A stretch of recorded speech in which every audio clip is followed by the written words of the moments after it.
For Capstone 6 and my final submission, I will write about the sustainability aspect of farming in northern China.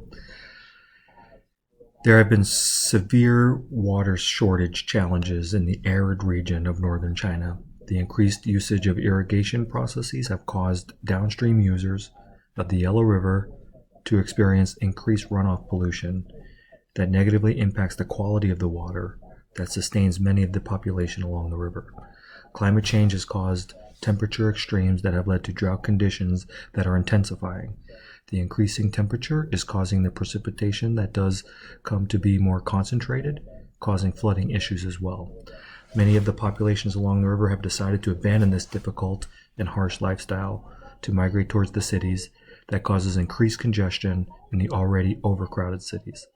Those that remain typically do not have access to modern technology as it relates to farming techniques and are accustomed to farming smaller operations that focus on subsistence production versus bigger corporations or government-run operations.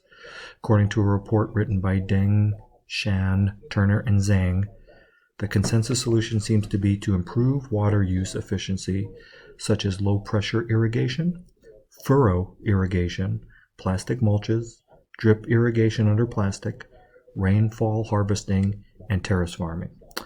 Another hope is to use specially modified seeds that require less water and, more importantly, less fertilizer. The Chinese government has applied many more resources to addressing climate change and understanding that this issue is very important to the long-term viability of feeding the growing population of China. Thank you.